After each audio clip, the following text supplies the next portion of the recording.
नमस्कार, मैं हूं धर्मेंद्र। आप देख रहे हैं ऑनलाइन न्यूज इंडिया। दिशा रवि, एक 22 साल की लड़की दिशा रवि, जिससे पूरी मोदी सरकार जो है वो खलबलाई हुई थी।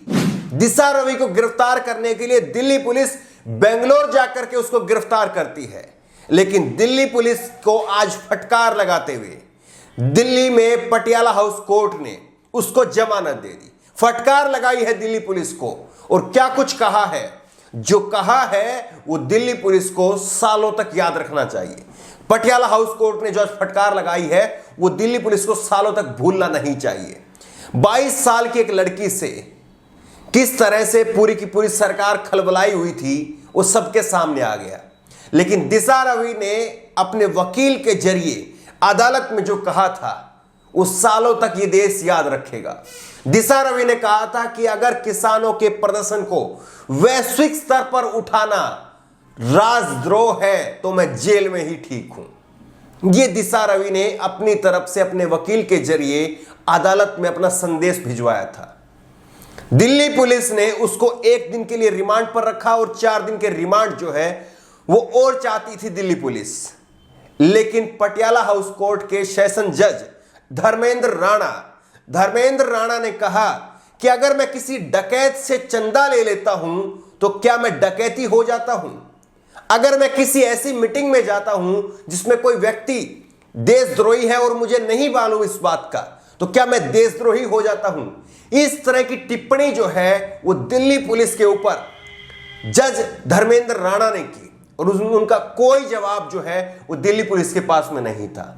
और दिल्ली पुलिस को फटकार लगाते हुए आखिरकार धर्मेंद्र राणा ने कहा कि आपके पास में ऐसे कोई सबूत नहीं है, कोई आधार नहीं है जो इस 22 साल की लड़की को जमानत देने से मुझे रोकते हो, और मैं इस लड़की को जमानत दे रहा हूं। 1 लाख रुपए के निजी मुचलके पर जज साहब ने उनको जमानत दे दी। एनडीटीवी ने यह खबर की है, इस खबर को आप देखिए। एनडीटीवी ने लिखा है कि 22 वर्षीय को हिरासत में रखने का कोई कारण नहीं दिया गया।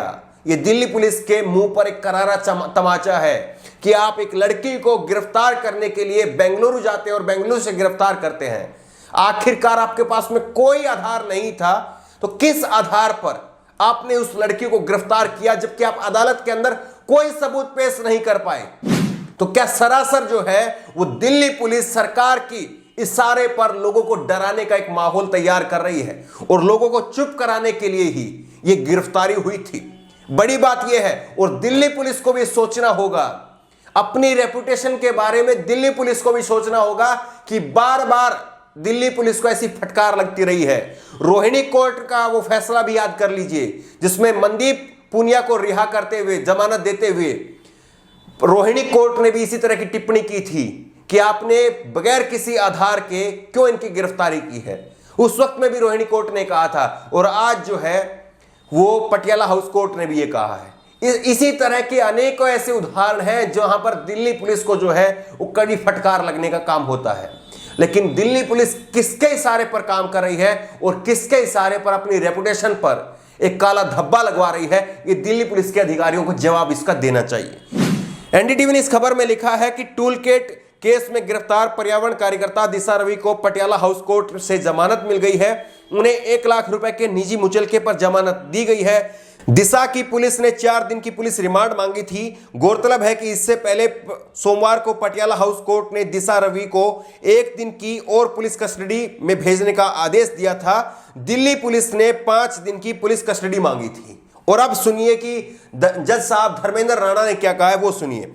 अतिरिक्त सत्र न्यायाधीश धर्मेंद्र राणा ने जमानत पर सुनवाई के दौरान कहा कि रिकॉर्ड में कम और अधूरे सबूतों को ध्यान में रखते हुए, रिकॉर्ड में जो रिकॉर्ड दिल्ली पुलिस की तरफ से पेश किया गया उसमें कम और अधूरे सबूतों को ध्यान में रखते हुए मुझे 22 वर्षीय लड़की जिसका कोई आपराधिक इतिहास नहीं है को जमानत के नियम को तोड़ने के लिए कोई ठोस कारण नहीं मिल रहा। इसके बाद में पटियाला हाउस कोर्ट के chief metropolitan magistrate Pankaj Sharma ने दिल्ली पुलिस के उस आवेदन का निस्तारण कर दिया जिसमें दिल्ली पुलिस ने दिशा रवि की कस्टडी को 4 दिन और बढ़ाने की मांग रखी थी। तो दिल्ली पुलिस के लिए एक करारा तमाचा है कि किस तरह से बगैर किसी सबूत के उसने दिशा रवि एक 22 साल की लड़की को दिल्ली से बेंगलुरु जाकर के गिरफ्तार किया। यह करारा तमाचा है।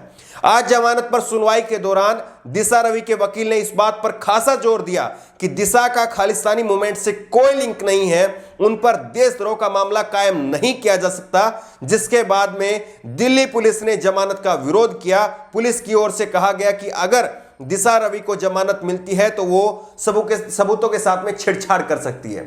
पहली बात तो यह है कि सबूत तो कुछ मिले ही नहीं आपको।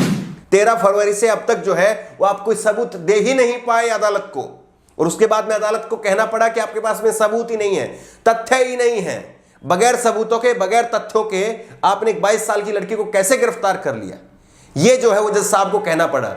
लेकिन आप सोचिए कि किस तरह से दिल्ली दंगों के बाद में कपिल मिश्रा, अनुराग ठाकुर और प्रवेश वर्मा, उनकी जो है वो जज साहब ने वीडियो चलवाई थी, और वीडियो चलाने के बाद में दिल्ली पुलिस को, अटॉर्नी जनरल को, जज साहब मुरलीधरन की तरफ से कहा गया था कि क्या आपने अभी तक कपिल मिश्रा और अनुराग ठाकुर और प्रवेश वर्मा के भाषण नहीं सुने हैं।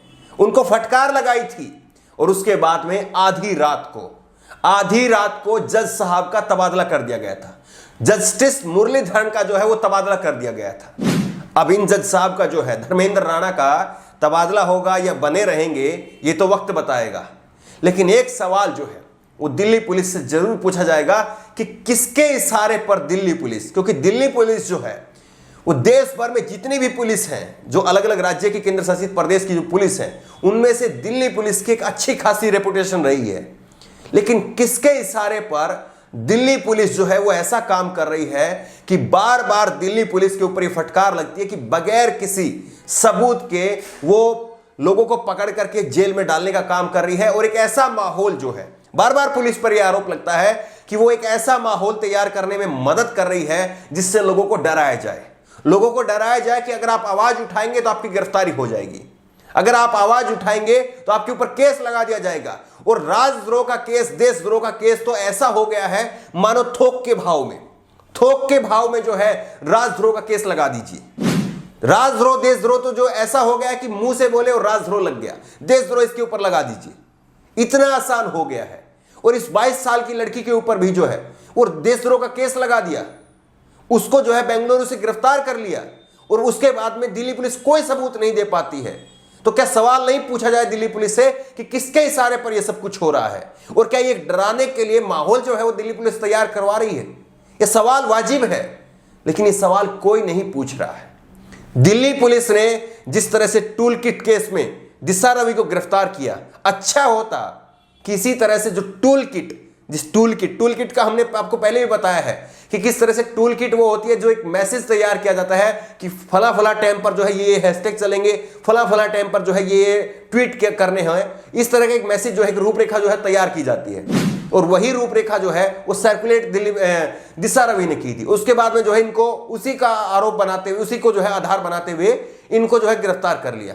लेकिन आप बताइए सबसे बड़ी टूल किट का आरोपी कौन है? अर्नब गोस्वामी को सबसे पहले मालूम था कि पुलवामा में और बालाकोट में जो कुछ एयर स्ट्राइक होनी है, हमला होना है, उसके बारे में अर्नब गोस्वामी को मालूम था। तो सबसे बड़ा दोषी कौन हुआ? सबसे बड़ा दोषी तो अर्नब गोस्वामी है। उसको किसके टूल किट के जरिए जानकारी मिली थी, लेकिन उसके ऊपर कहीं पर जो है वो कोई सवाल नहीं उठते हैं, कहीं पर उसकी गिरफ्तारी नहीं होती है। और एक 22 साल की लड़की, उससे जो है सिस्टम इतना खौफ खा जाता है, सरकार इतना खौफ खा जाती है। लेकिन अभी भी इस देश में न्यायालय है, न्यायाधीश हैं, और न्यायाधीश जब सही से, ईमानदारी से जब फैसला देते हैं तो यकीनन पुलिस को, सरकार को जो है वो फटकार लगती ही है, जिस तरह की फटकार जो है वो आज दिल्ली पुलिस को लगी है। दिशा रवि के मामले में आपकी राय क्या है? जिस तरह से दिशा रवि की गिरफ्तारी हुई और उसके बाद में आज पटियाला हाउस कोर्ट ने दिल्ली पुलिस को जो फटकार लगाई है, इसको लेकर के आपकी राय क्या है? नीचे कमेंट बॉक्स में अपनी राय जरूर दें। और इसी तरह की तमाम खबरों के लिए ऑनलाइन न्यूज इंडिया को सब्सक्राइब करें, साथ में जो बेल आइकन है, घंटी है, उसको जरूर दबाएं, ताकि जैसे कोई वीडियो अपलोड करें उसकी नोटिफिकेशन आपको सबसे पहले मिल सके। धन्यवाद। इस खबर को अभी लाइक करें, शेयर करें, अभी चैनल को सब्सक्राइब करें और घंटी जरूर दबाएं।